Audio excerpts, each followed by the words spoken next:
All right, so we're back, and I wanted to do a talk on critical theory, but because it's so much in our society and culture today, and a lot of people are gung-ho about it, other people think it's from the pits of hell, but the more I talk to people, I realize a lot of people are in favor or against something they don't really know what it is. And so I'm going to do my best to try to explain it. Kind of like how we got a running start into what postmodernism is, I'm going to do the same thing with critical theory, because it didn't just appear, it has a lineage, it has a tradition. And so we have to go back all the way to Marx, Karl Marx. And Marxism, I want to distinguish this from communism in that Marxism is a dialectical materialism. And that goes back to Hegel, talking about thesis, antithesis, synthesis. And unlike Hegel, who saw history as the spirit, Geist, moving through the ages into full actualization, Marx instead saw history as the story of class struggle, where you have the oppressor and the oppressed, and they keep finding a synthesis all the way up to his ideal, which was communism, which is everyone was equal, holds everything in common. Okay, so that's his idea. But unlike communism, which could be practiced by anyone, this is a materialistic version. He does not believe there's a God. He does not believe there's a soul. He believes only the physical material world exists. And in some of my other classes, I asked the students, how is it that a Christian can be a communist but not a Marxist? And it has to do with this piece. Okay. And I'm not recommending economic theories or tearing down. I just want to make that clear distinction. All right. So it's like materialistic communism. Yes. Okay. As opposed to like theistic communism. Okay.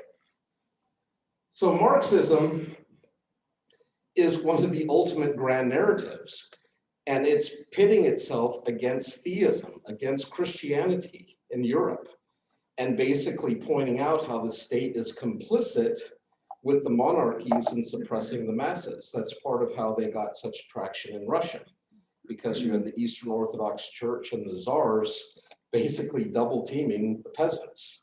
And you had similar things happening in other parts of Europe.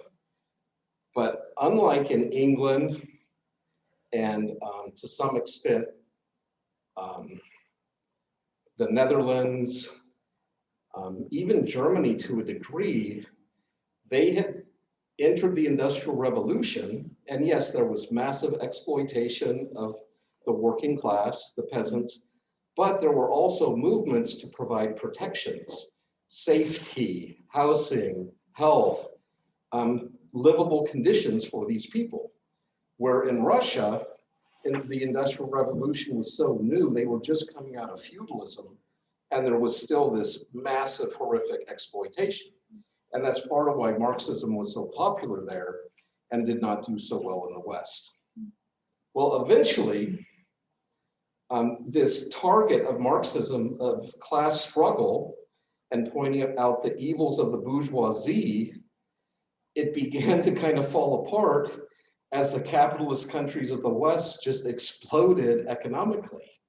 And it's kind of like the idea that a high tide raises all ships, whether you're in a cruise ship or a dinghy. And so if the economics is rising, it's good for everybody. And that kind of proved to be the case in the West, where people didn't want to go out and do violent revolution. They didn't want to overthrow the government. Yeah, they maybe didn't like their taxes or certain things, but it wasn't enough. If you got a big screen TV, a full belly, a roof over your head, a flush toilet, you're probably not going to go out for violent, bloody revolution. That's just how it is.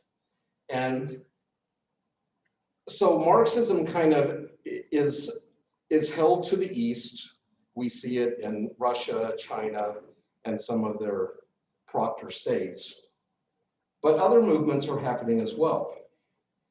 And I know about structuralism from cultural anthropology and Levi Strauss.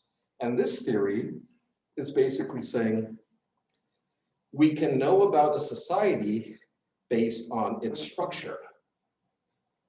And there are universal structures around the world, whether that's religion or government or beliefs in the physical material world, whatever those things happen to be, these structures are how we can evaluate societies, see what's important to them, what their values are, which usually result in laws and norms. And I don't know, it's interesting because if you think about the society and the way it's structured, later when we get down to critical theory, they are going to start asking questions like, who benefits from the way society is structured? Okay. But right now, the structuralists are just saying, hey, look, we can study human societies by simply looking at the way they're organized and what they hold to be universally true. Post-structuralism then begins to challenge that, saying, well, it's not universally true. It's locally or culturally true. And even though there might be universal beliefs about God, that idea of God's going to be very different in Saudi Arabia than in Michigan, or than in France, or than in Russia. And so the post-structuralists begin to kind of poke at this, saying, these universal overarching things, it's too grand a narrative. We need to bring it down into its local context or its regional context. And then we get the deconstructionist, and this is what I was kind of bringing up about like my art class, this idea of there is no overarching truth or structure. And even if we take it into the realm of like art or literature, as soon as that painter does that last stroke and puts their brush down, they no longer have any special claim to saying what that painting means. Because it's not just the painter, but the viewer that gets to share in the interpretation and meaning of that painting. That was the most shocking thing to me at San Diego State when I was taking those philosophy of art classes. I'd never heard of anything like that. But surprise, surprise, many of my professors were post-structuralist, deconstructionist, or neo-Marxist. And in fact, the only Marxist I ever met were at San Diego State, and they were teaching philosophy classes.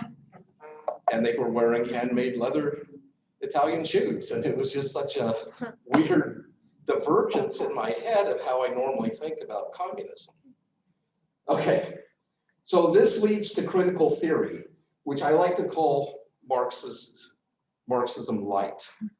So when they realize targeting class struggle is not going to work in the West, they have to look at other inequalities, such as race, gender, sexuality, ability, and we could just go on. You could apply this to literally anything.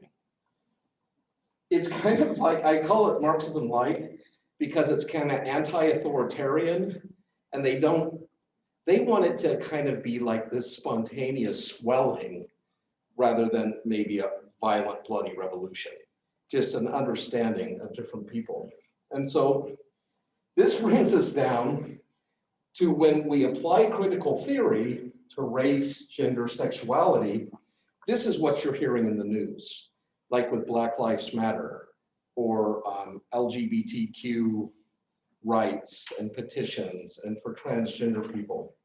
And so I have a couple videos I want to share with you that might help highlight some of what I'm talking about. Well, I catch my breath.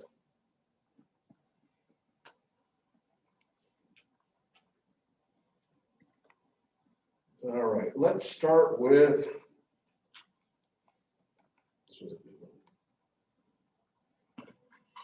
this lecture is about the difference between structuralism and post-structuralism.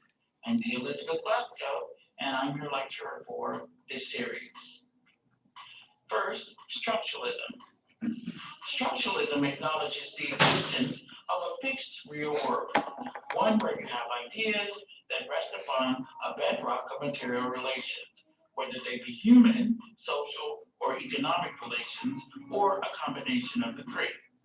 Structuralists like Ferdinand de Saussure, Louis Althusser, or Roland Barthes, I don't know why she's got that music in the background. a coherent system upon which meaning is constructed in a similar fashion for most individuals. These overarching systems place limits on all truth, thought, and meaning for a majority of the world's society. For instance, what someone believes in Afghanistan would mean the same thing for someone in the United States. The structuralists believed in universal truths that explained just about everything.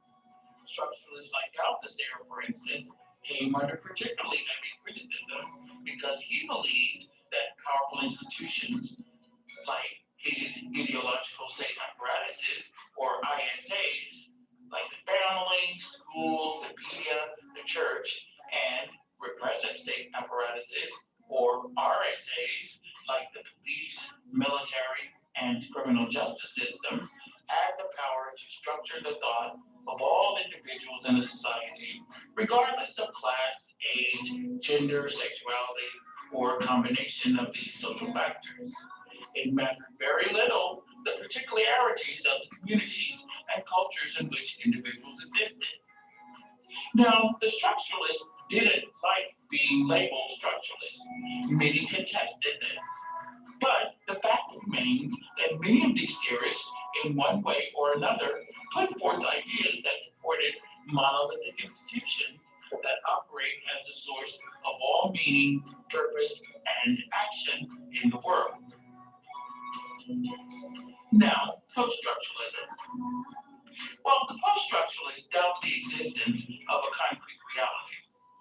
People like Foucault and Stuart Hall, Black Cloud and Muth, and others emphasize that ideas and our ideas about the world, our reality, depend upon constructed discourse in society, the way that we speak, communicate with each other, and respond to that communication.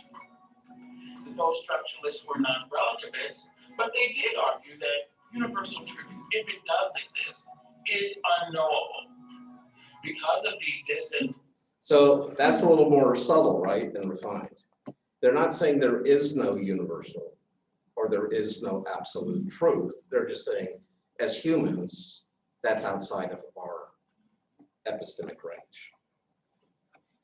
Instead of doing the self-contradictory statement of there is no truth or there is no absolute truth. Of multiple truths.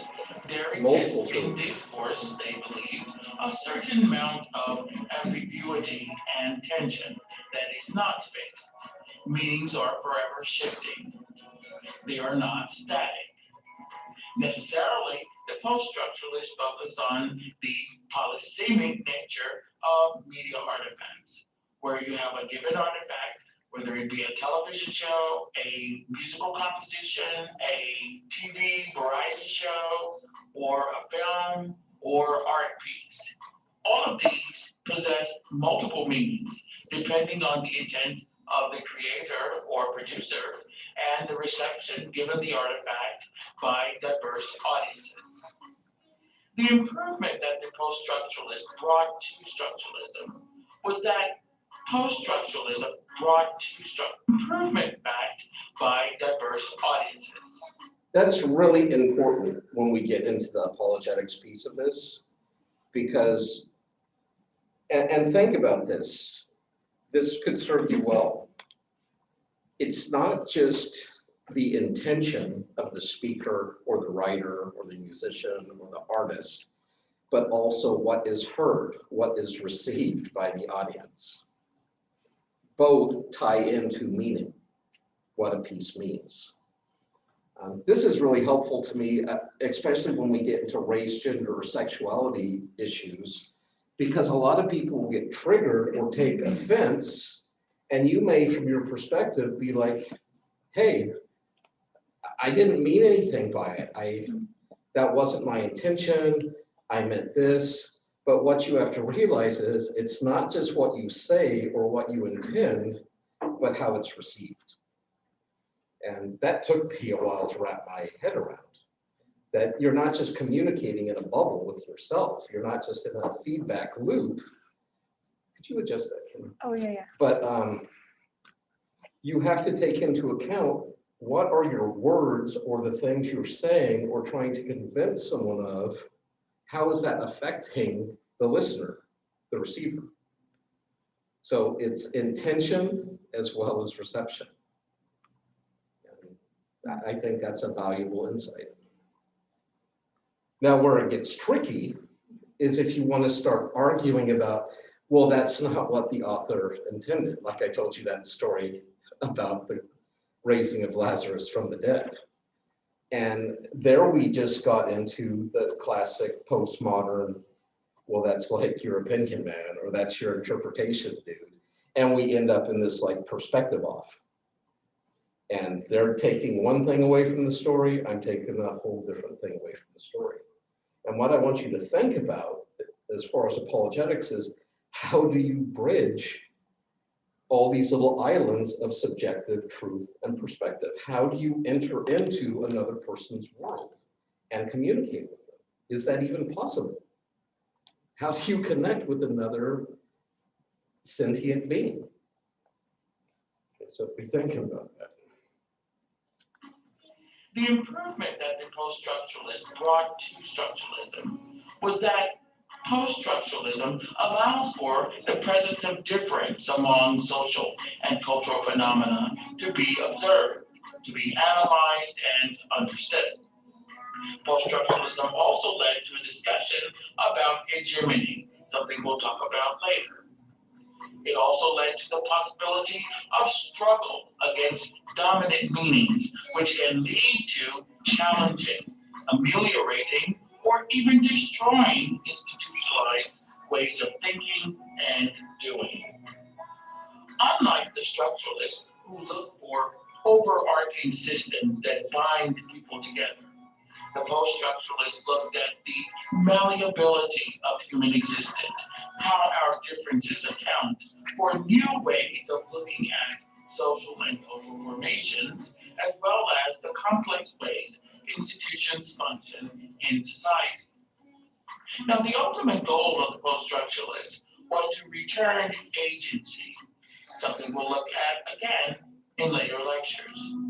Their goal was to return agency to the subject who operates within the structure, while at the same time acknowledging the way that institutional power structures of domination still wield great power over individual and communities' thoughts and actions, meaning, production, ways of thinking and doing.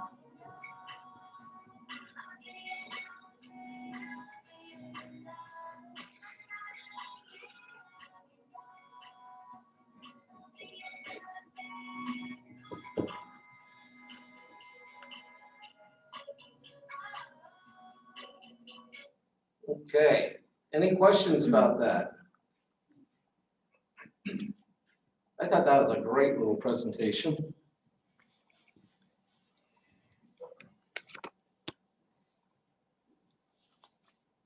And hopefully you're seeing how all this stuff is connected. And so when we get into this structuralism and post-structuralism, deconstructionism, what begins to appear is that we have these binary power distinctions that are occurring in society between heterosexuals, homosexuals, between male and female, between white and blacks, between able and disabled. But there's always a dominant party. Okay, and so that is part of looking at like, hey, why do whites have more privilege or society works in their favor more than blacks? Why does it work better for males than for females? Why are straights favored over homosexuals? Why is our world built around able-bodiedness rather than disabilities? And so we get all these different classes.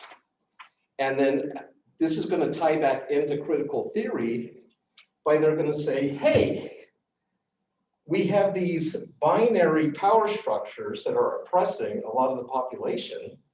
And now instead of it just being a class struggle, it's focused on race, gender, sexuality, ableism, etc., etc., etc.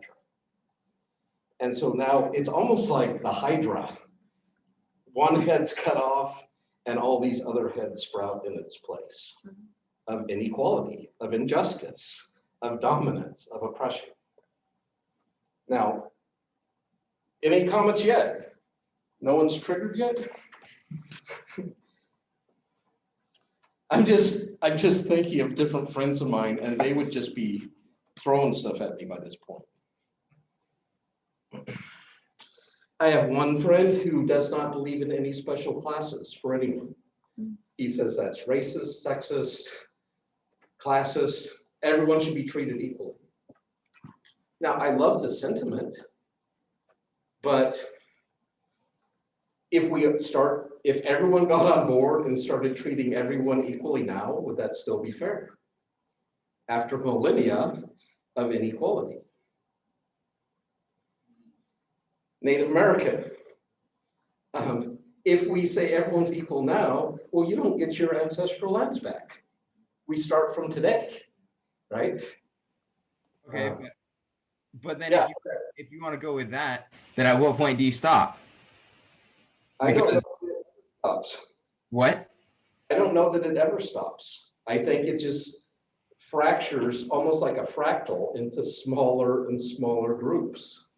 Like, let's go with the Native American line. Some Native American tribes are doing quite well, right? And for whatever reasons, minerals or lands or casinos or whatever, where other tribes that are living in abject poverty, alcoholism, all sorts of abuse. And you could have it like, why are the Navajo dominating? Or why are the Cherokee dominating? What about the Arapaho, the Shawnee, all these other smaller bands or groups? And so, Edward, it doesn't have to stop there. If we take it into like race, it could be like different types of African Americans in this country, distinguishing between those who were brought over as slaves, those who immigrated here of their own free accord, those who were born. It could be generational, but I don't think it stops, Edward. I don't think it stops until people can't take it anymore. Well, I think why are the people living now that didn't do anything wrong to that certain group of people responsible to pay back what their ancestors or someone's ancestors did in the past?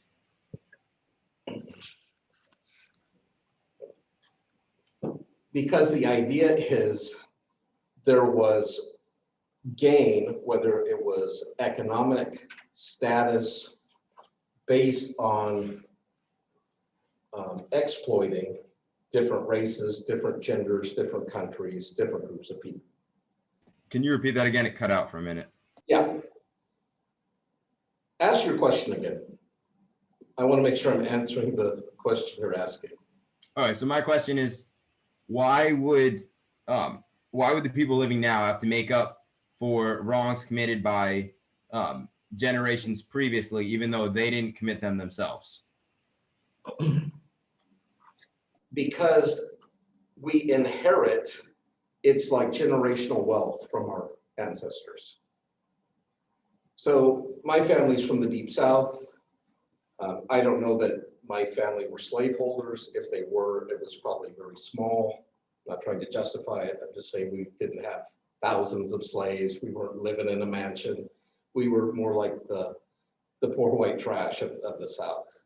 And, but we still my ancestors benefited from a slave-based economy, which meant there were still people lower than us on the totem pole. So even though we were poor, we weren't slaves. We were free and we were poor. And so we at least had some like medium status in society. We weren't plantation owners, but we weren't slaves. And so the idea is not just those plantation owners, but everyone that benefited by the exploitation of a certain caste or class is culpable and should make amends if we're talking about reparations. And this is where we get talk about reparations for slavery. And we actually have certain cities I think it's cities at this level. I don't think full states are doing it, but they're starting to do committees and investigate, is there a way we could make some sort of restitution? I would love to see that applied to Native Americans, but what are we going to do? Give the United States back? Yeah, there's my mom actually had to come in. She was telling me that the Casino tribe. Speak up a little. They're part of this like United Nations, and a bunch of these tribes are getting together, and I think they're fighting. I don't know who they're going up against, but they're going up against. They went up against somebody in the Supreme Court for that reason to get like their land back. And Did you see in Oklahoma, the Creek tribe just basically won a court case saying half the state of Oklahoma belongs to them? That's and then a lot of the land would be. It's because it was a treaty, one of the few treaties that wasn't overridden by Congress, and it still stands. Now, the Supreme Court said Congress can make a new law and say we're taking that land back or whatever, but they haven't. And so legally, by the laws of our land, the Creek actually own and have jurisdiction over about half the state of Oklahoma. Now, at one time, the entire territory was Indian territory, right? Where they had displaced people from mostly the southern and eastern states. The Trail of Tears, all that stuff. But yeah, it's a tough question, Edward. I get it, because human history is full of oppression and misplacement. I mean, the Native Americans weren't just living in blissful harmony, at least not most of them. There was tribal warfare, slavery, all that stuff going on here. Same thing in Africa, same thing in other parts of the world. My people were oppressed for hundreds of years by the English, etc. I'm not really looking for any English reparation to what they did to the Scots or the Scots-Irish. But why not? Well, for one thing, because I'm not a critical theorist. And you're tolerant. Well, and I think there's precious little chance England's going to cut me a check for what they did to my ancestors 400 years ago or whatever. All right. Where was I going with this? Okay, so now we're looking at power structures. And critical theorists begin to ask questions like, and I'm going to play a quick video on critical theory, but look for these questions. Let me go back up here. Who benefits from the way things are and follow the money? I mean, it sounds so basic, right? But if you have those two goggles on and you look at any structure or government setup, it's a great question to ask. And it can be quite enlightening when you're like, oh my, there's obvious preference and a certain group or class is benefiting at the expense of others. And so this is kind of what the goal of critical theory is. Instead of just dealing with class, like classic Marxism, now they've kind of blossomed out into all these other venues and avenues. And I don't know, maybe defanging Marxism will work the same way for these other groups if they thrive in these Western societies. But if they are always seen as being oppressed, as being picked on, that's what spurs revolution, violent change, when people just can't take it. All right, next vid.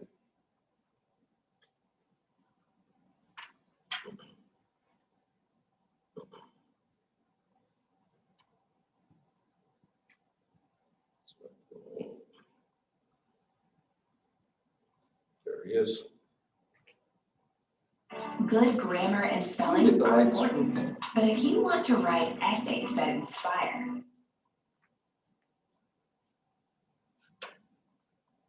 What is critical theory?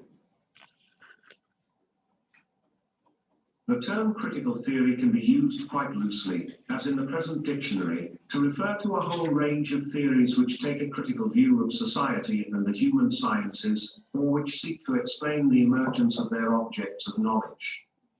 Much more specifically, it also refers to the major strand in the work of the Frankfurt School, and particularly to the writings of Theodor Adorno, Max Horkheimer, Herbert Marcuse, and lately Axel Honneth, and Jürgen Habermas. Horkheimer's inaugural address to the Institute for Sozialforschung, or Institute for Social Research, broadly defines critical theory as a human activity that takes society as its object, and that attempts to transcend the tensions between individual spontaneity and the work process relationships on which society is based. In very general terms, And this is like a little personal insight for me, teaching this class this time at this season with all the, we've got the country trying to tear each other apart from all these different factions and points of view. And what I'm realizing is, back to Hegel again, if you remember, we talked about guys growing and then it's supposed to self-actualize, but instead, my theory is it went to seed, and the two biggest seeds were existentialism, which is radical individualism, and the collectivism of Marx. And so we had the world kind of like split into these different mentalities, working as a group, that's social, communal, collectivist, the Borg, versus pull yourself up by your own bootstraps, that rugged individualism, I'll take care of me and mine, you take care of you and yours, I want freedom. The other group is like, no, cooperation, community, safety. Here it's like, no, individualism, uniqueness, self-sufficiency, self-discipline. And what I'm personally seeing is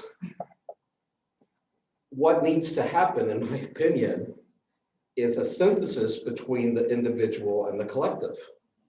We have to find some way to meet here where we respect individual rights and needs and uniqueness, but we're still individuals in community. We're not all just a bunch of hermits off living by ourselves on desert islands or out in the desert. We have to interact with each other. We affect each other. Our choices have ramifications for each other, from something as simple as a mask to seat belts to thermonuclear warfare. And so how do we navigate? And it's because I'm a philosopher. I see it as this tension between the individual, which I love, but I'm realizing the importance of the collective. And before I would more poo-poo that collective idea, but I'm seeing more and more I can't escape it.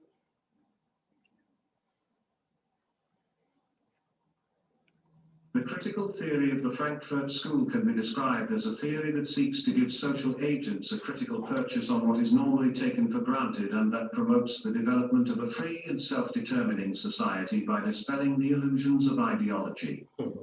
Critical theory takes as its starting point the work of Marx, Hegel, and Freud, and an analogy is often drawn between the Marxist theory of ideology as illusion and the individual delusions analyzed by Freud in The Future of an Illusion, where he speaks of the middle-class Viennese girl's delusion that a prince will come and marry her. Critical theory would seek to dispel her delusion by giving her a critical and self-critical awareness of why such a marriage is improbable in the extreme, but also showing her why she clings to that delusion. In a very useful survey of the work of Habermas and the Frankfurt School, Raymond Geuss describes critical theory as a theory that provides a guide for human action, is inherently emancipatory, has a cognitive content and, unlike a scientific theory, is self-conscious, self-critical, and non-objectifying. Critical theory. Holy cow, I love that. Let me just go back a hair. More. What a great critique of science. Do you see that, the last line?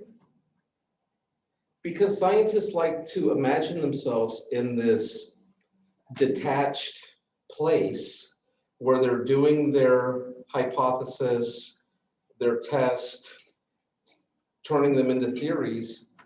But you have to realize science is not happening in a vacuum either. It's lodged in culture with cultural values and norms. And it's just like, holy cow. I love that they want a subjective science. Now, you don't want subjectivity in your test and whatnot, but it's self-reflective, like, hey, why are we pursuing this technology instead of that technology, right? Or what is it about our culture or society or education or our religion that is driving this focus? Because science could go in 1,000 different directions, right? But we have very clear ideas and agendas, whether it's climate change or the development of electric vehicles, drone technology. It's just so interesting what we are putting our resources into. Self-reflective science, not just, we're not Vulcans, we're humans. Critical and non-objectifying. Critical theory often takes the form of a critique of ideology critique, that seeks to explain why social agents accept or consent to systems of collective representations that do not serve their objective interests but legitimate the existing power structure, and expose the falsity of non-cognitive beliefs, such as value judgments, that are presented as cognitive structures. Ideology critique is not merely a moralistic denunciation of false perceptions, but a cognitive undertaking that seeks to analyze how and why they arise in specific situations or contexts. The object of a critical theory, such as Marxism, is to supply the knowledge of the necessity of transforming the present social order into a classless society. It does not, however, predict the inevitability of that transformation and merely points to what ought to be done rather than to what will happen. The distinction between scientific and critical theories is an important one here, and is basic to the whole notion of a dialectic of enlightenment. A scientific theory is objectifying and instrumental in that it constructs objects of knowledge with a view to manipulating the external world in accordance with what Horkheimer calls instrumental reason. The object itself remains external to the theory. Newton's particle theory of physics is not itself a particle in motion, whereas critical theory is always bound up with, and critical of, the circumstances in which it is elaborated. The danger is that the objective or instrumental reason of scientific theory will be perverted into a subjective reason, which defines rationality purely in terms of consumer needs defined not by actual needs, but by the false needs determined by the workings of a consumer society. Okay. Would someone like to re-articulate that or give it a try? Put it in your own words. Basically, he's trying to contrast the difference between like a scientific theory, right, which is more than a good guess, right? That's kind of like a hypothesis, a well-informed guess. But then you test that hypothesis, and if your tests confirm it, then you upgrade it to a theory and you develop even more precise tests to test that theory. Critical theory is different though than the scientific method or scientific theory, in that it's including itself. It's not seeing itself as standing out here with this vantage point, but it's seeing it's in the mix, and it has to look at itself as it's looking at the other things. So in a sense, you could maybe ask a scientist, what state of mind were you in when you did that experiment? Had you just broke up with your girlfriend? Did you have food poisoning? Were you under the weather? And realizing, even though we're trying to be objective and not bring our subjectivity into something, to at least be aware of the possibility. And I think that's super helpful. It's part of my problem with science. I think it's trying to achieve almost an impossible human standard.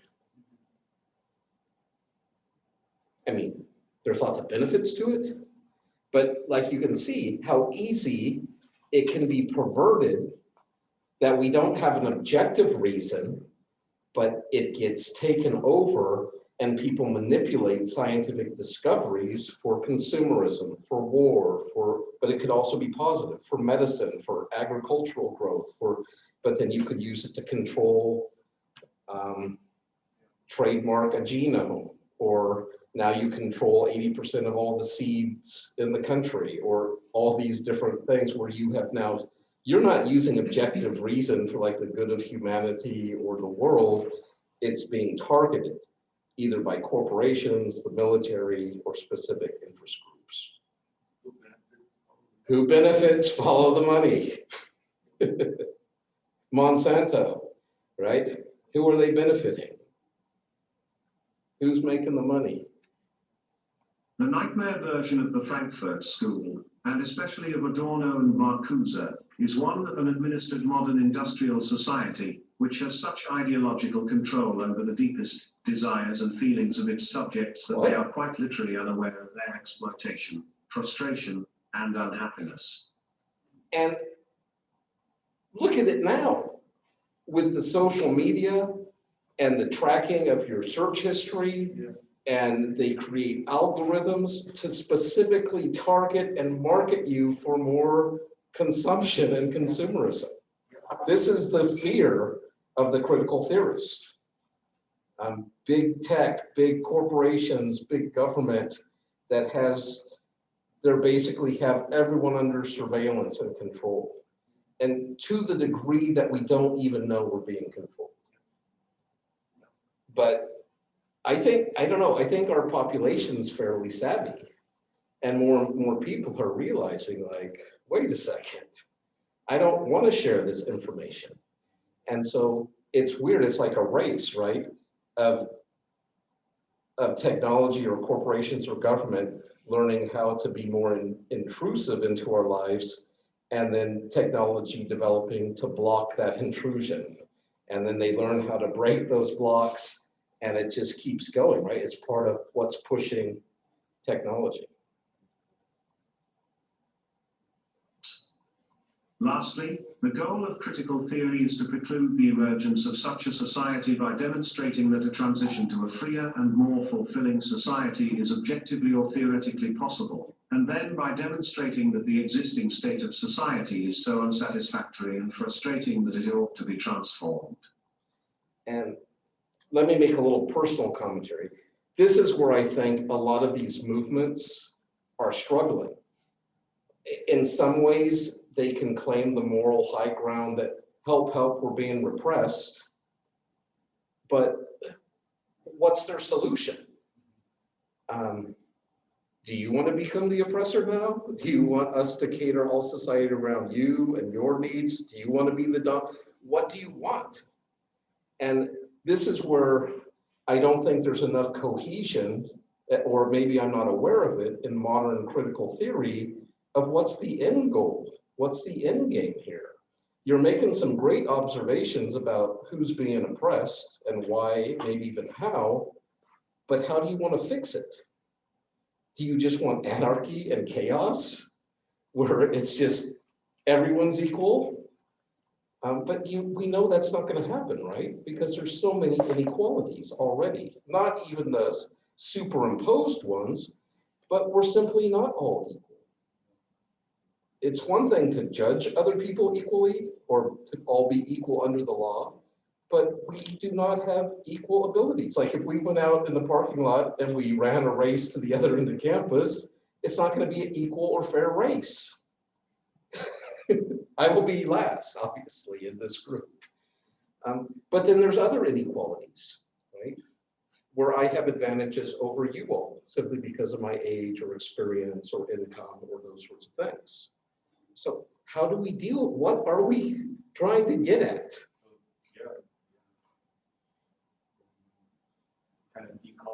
And I think that's part of what Edwards pointed out. It's whether you can see the oppression or the inequality or not, it's like, where does it go? Or how far do you push reparations? Or how far do you go to restoring people's homelands? Or And this is around the world. This isn't just an American problem. This is a human problem.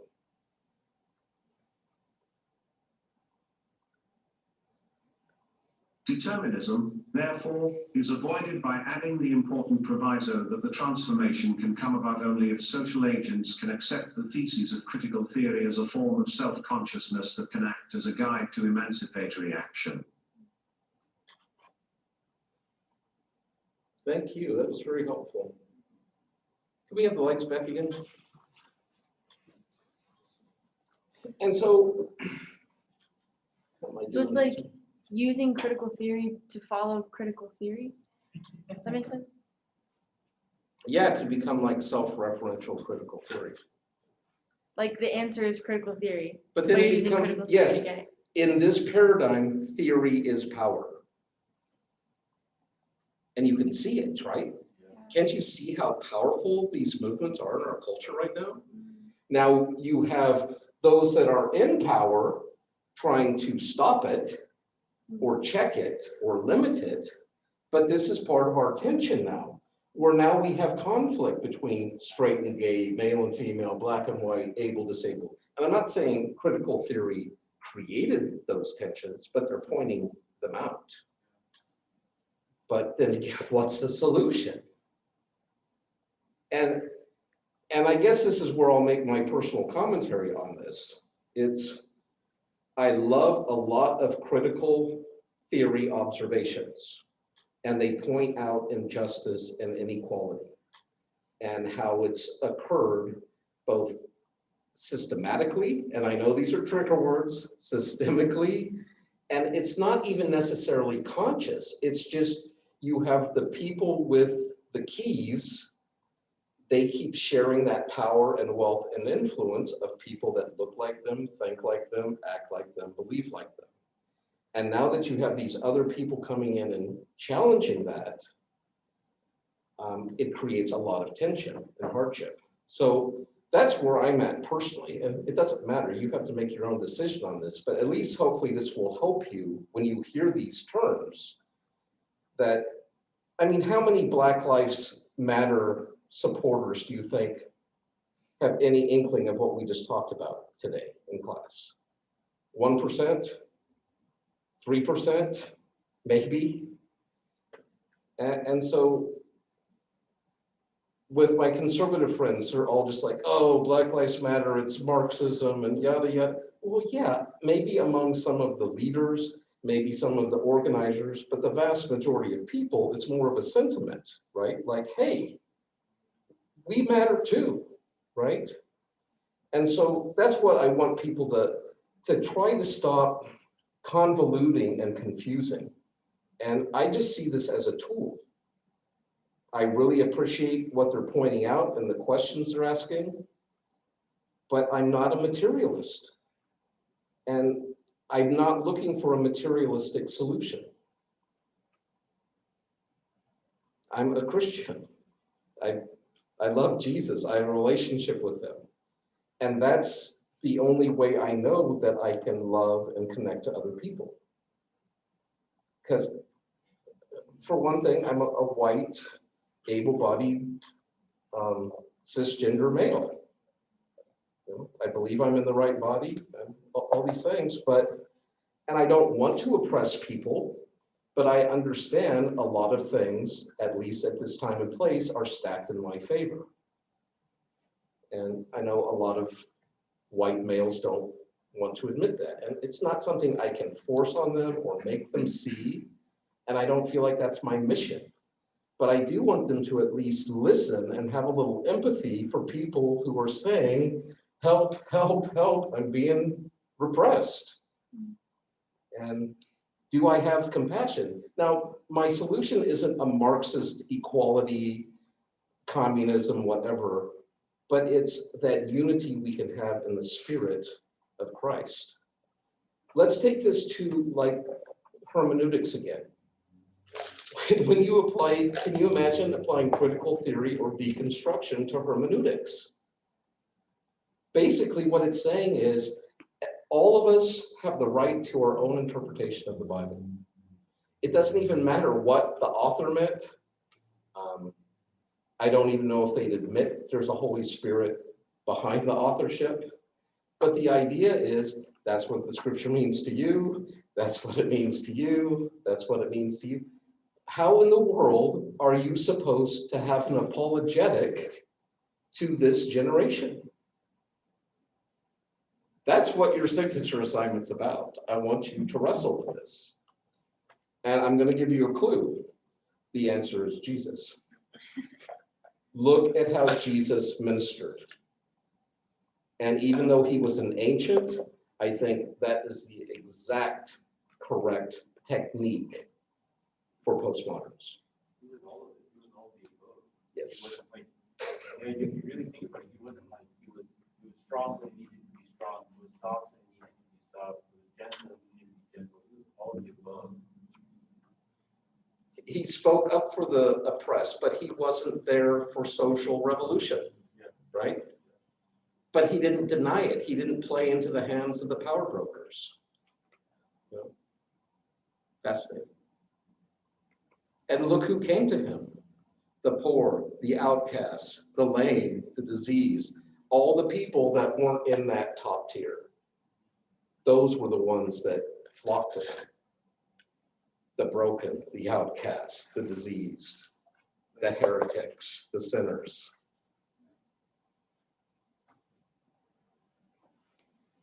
Fascinating.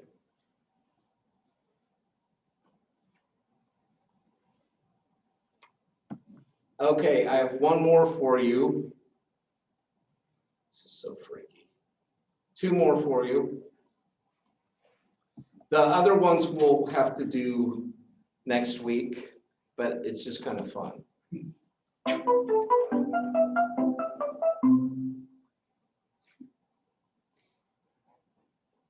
This blob is eating dinner. This blob is sleepy. This blob loves you. But how do we know that? This is a job for semiotics, the field of study that explores how humans and other organisms derive meaning from the world around them. In semiotics, a sign is anything that represents or indicates something else, called the object. A sign isn't necessarily pictorial. For example, the peel of a fruit may indicate its ripeness, and the sound of buzzing may mean there is a bee around. Charles Sanders Peirce defined 3 categories of signs: icon, index, and symbol, based on how the sign is related to the object. An icon directly resembles the object. It shares tangible qualities with the object. For example, a painting of a pipe is an icon representing a pipe. A map of London is an icon representing London, and the sound of coconuts may be an icon representing the sound of horses' hooves in a film. An index has an implied association with the object. The sign and the object are connected in a logical way. For example, a growling stomach indicates hunger, sunglasses and a white cane indicate blindness, and the smell of smoke indicates a nearby fire. A symbol is not inherently connected to the object. Instead, the connection is a matter of convention within a particular society. Because their meanings must be explicitly taught, symbols are easily misunderstood. Examples of symbols include the dotted lines on a road, symbolizing that drivers may pass one another, and the Star of David, symbolizing Judaism. Most words are also symbols, as they have no natural connection with the objects they represent. Professionals in any field that involves interaction and communication can benefit from understanding semiotics. For example, user interface designers are charged with making websites, programs, and applications easy to navigate, and they often utilize icons, indices, and symbols to achieve that goal. In order to create an effective interface, designers may run side-by-side tests called A/B testing to determine which signs are best associated with the intended object. The public's interpretation of signs changes very quickly in the realm of technology, as evidenced by the highly debated use of the hamburger button to represent a menu. Through widespread use of the button and careful design choices surrounding it, the hamburger button is now correctly interpreted by most users and has quickly become an industry standard. Similarly, signs may become less attached to their meaning over time, such as the image of a floppy disk representing the save function. Formerly an index, as users associated a physical floppy disk with storing information, this button has become a symbol, as new users learn its function without ever having experience with a floppy disk. Animators and illustrators also need semiotics to understand how their work will be interpreted by audiences. While some depictions of emotions are based on natural and universal facial expressions, others are symbolic and only make sense to certain audiences. This became clear when emoji, originally developed for a Japanese phone messaging service, were introduced to the West. This new audience used their own experiences with Western comics and cartoons to interpret emoji, often in ways the original designers had not intended. For example, in Western animation, an angry character may blow steam from their nose or ears, so Western Culturally audiences bound interpret this meaning. emoji as angry, while the original intention was to depict a person exhaling in triumph after accomplishing a goal. Understanding how different cultures view certain symbols is of utmost importance in today's world of global media. These examples may imply that semiotics focuses only on human interactions with the man-made world, but in fact, biologists use semiotics to understand how all life forms interact with and interpret their environment. The ability to express and interpret signs, however rudimentary, is one of the fundamental qualities that distinguishes living organisms from non-living objects. Furthermore, the ability to interpret abstract, symbolic signs seems to be unique to human beings and may help to distinguish humans from non-human animals. No, Whether you're a fish looking for food or a student. I used to think that too, but think about honeybees. Honeybees come to the hive, they do an abstract dance that can tell you distance, direction, and food source. And that's all being done through symbolic dance. Fascinating. Wait, what did you just claim right now? She claimed that that's what separates humans from animals, is that we can do abstract symbols. But that's pretty abstract, a direction dance, right? Looking for the library. Enter. And animals use tons of symbols, right? Like bears. They'll put claw marks as high as they can on a tree to let all the other bears know in the area. If you can't reach that, keep on moving, because this is my area. And it's just something that simple. They mark their territory. I mean, there's all sorts of signs and symbols that we don't normally think of in terms as humans, but they're there. And if you learn, that's what tracking is about, like learning to read the signs that animals are leaving for themselves and each other, etc. Interpreting signs is an essential part of everyday life. Knowing more about how we make meaning from the world around us will help us to be better communicators and creators.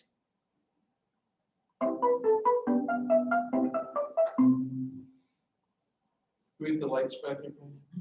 Simulacra and Simulation is a 1981 philosophical treatise by Jean Baudrillard seeking to interrogate the relationships among reality, symbols, and society. Simulacra are copies that depict things that either have no reality to begin with or that no longer have an original. Simulation is the imitation of the operation of a real-world process or system over time. The simulacrum is never that which conceals the truth, it is the truth which conceals that there is none. The simulacrum is true.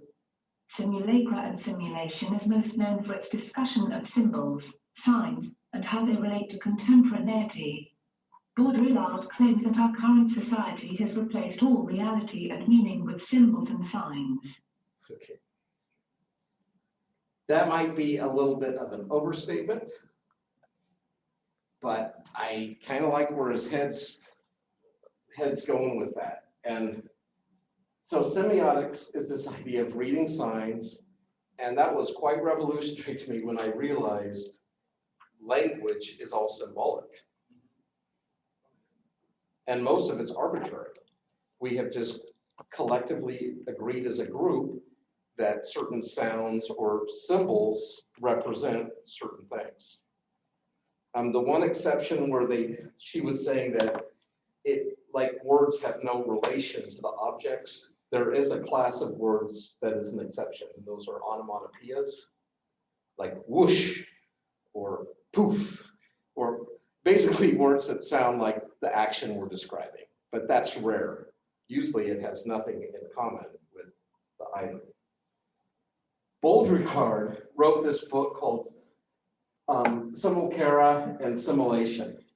And basically what he was saying is, we have moved so far from reality or nature in our culture that we actually have to make like hyper real places in order to distract people from seeing that their ordinary normal lives are being lived artificially and detached from reality. That's why we have Disneyland, Six Flags Magic Mountain, SeaWorld, because we go to these fantasy places where they have reconstructed a haunted mansion or Tom Sawyer's Island or New Orleans Square or the Jungle Book cruise or all of that. And people get so caught up in this fantasy, okay, then they go back home and it's like, oh, I'm back home to real life again, back in the real world. You're not in the real world. Think about how much of our lives is digital right now. I think that's part of why I'm so tired. I've had so much video or digital time.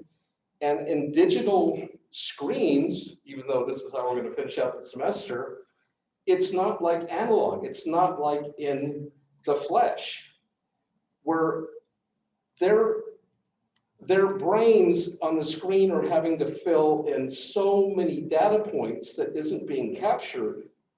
And I think that's exhausting because we do that naturally with our minds. We fill in the blanks, the gaps. We're like refreshing sort of constantly.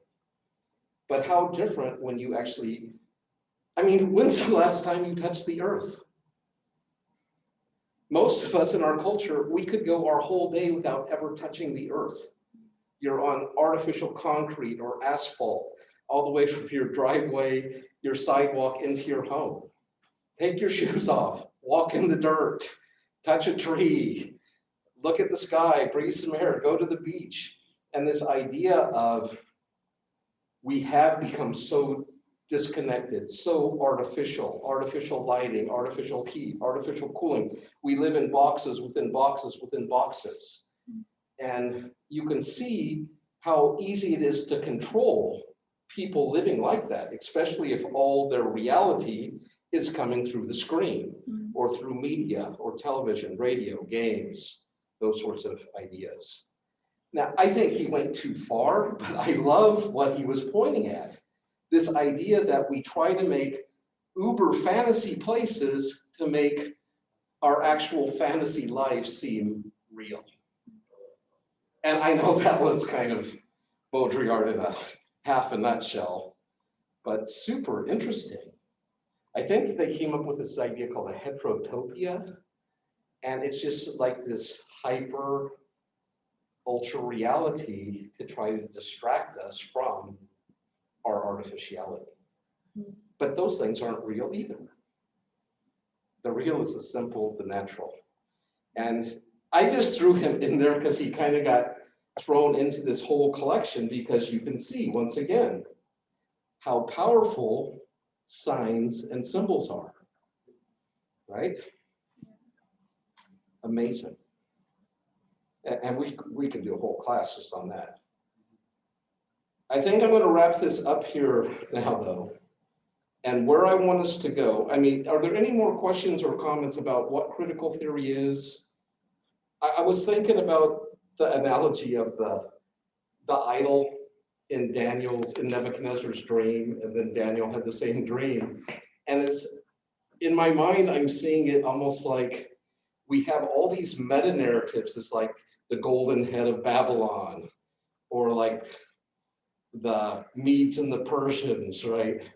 Or the Greeks, or the two legs of iron representing Rome, or Christianity, if you want, however you want to interpret that. But then the feet are clay and iron. And I think this so perfectly describes our age, where we've moved from these mega grand narratives until now it's kind of broken into this anarchical, everyone sees the world through their own perspective, everyone does that which is right in their own eyes, everyone has their own truth, which kind of means there is no truth, right? At least that's how I'm seeing it. And that is the world you get to live in.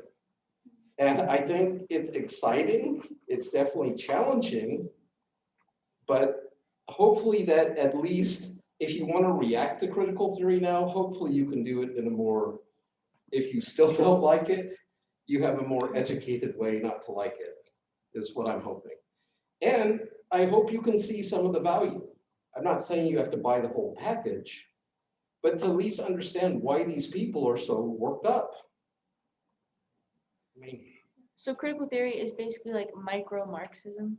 yes, that's good.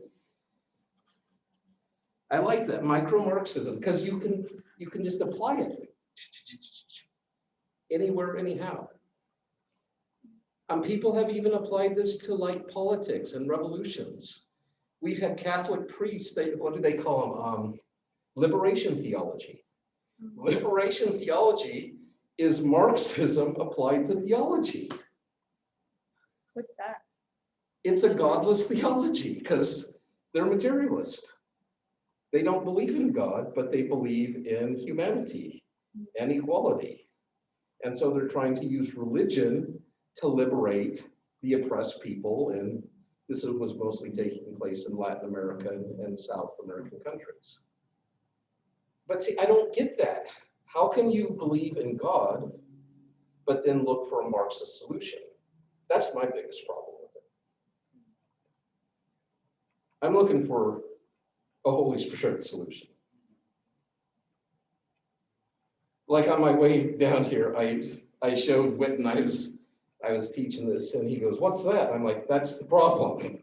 People keep going off on critical theory and they don't know what it is." I said, "Do you know what critical race theory is?" He was like, "Oh yeah, I've heard of that." I'm like, "Yeah, I'm sure you have. And I'm sure you've heard very unpleasant things about it." But I said, basically, in a nutshell, it's saying everyone gets to have their own point of view. And that includes, we all get to have our own interpretation. And I said, how are we supposed to navigate that? Like coming to the scriptures, right? If you want this tome of absolute truth, but everyone who reads it's coming away with their own interpretation.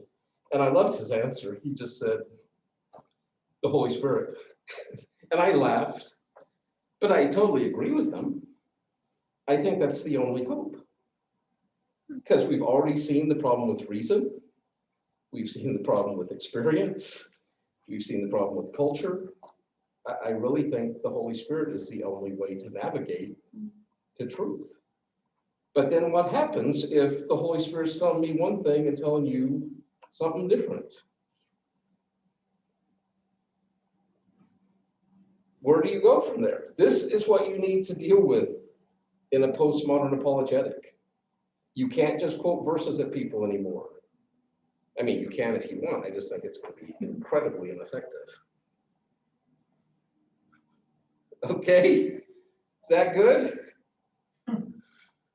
I know, I just kind of left you with a train wreck, but this is the world we live in. And you can either stay in your little, what's probably going to happen is tribalism. People just keep splintering off into the little groups where they find people that semi-agree with them. Because no one's going to be able to find a group. Well, at least I can't. I don't have anyone that represents me. So that's my struggle. How do I live in community when I can't find a community? Realize that all you guys are different. Right. Can we live together amidst our differences? But if you believe you have the truth or know the truth, how do you communicate that with someone else? How do you get them to see your perspective? I feel like for Christianity, in order for it to be effective, it seems like we're going to have to find unity within our own realm of Christianity before we start trying to find it outside of that. Because our church is so divided already. Oh, that's so beautiful, Autumn. But I despair of that happening. But thank you. That's where I'd like to head. And maybe I'll try to find my John Stowe, I think it's Stowe or Stott, the Christian counterculture. Oh yeah. Because I just think that's ideal for this right now. We need to present people not with the Christianity they're used to, that institutionalized, political, power broker, that had all those disparities I listed, and start talking about a very radical Christianity, one where people are in relationship with a living God. It's not a set of creeds or beliefs, but it's a relational, dynamic, powerful movement. And think about Paul. He says, I didn't come here with fancy words and rhetoric and convincing statements. I came to you in the power of the Spirit. I think people need to see the power of the Spirit. And maybe that's why the charismatic branch of Christianity is the largest growing movement these days. I think in the world. I think it's even outpacing Islam right now. I think it's like obvious that people are searching for spirituality, like whether it's in like drugs or like the new Definitely. age stuff. And that's one thing I love about the postmoderns. They're open to spirituality again, Yeah. where most moderns had just kind of reasoned it away. Right. All right, I will see you guys Monday too. Oh, hey Fred. Autumn, wait one second. Okay. Oh yeah. Hey Fred. I was just gonna say that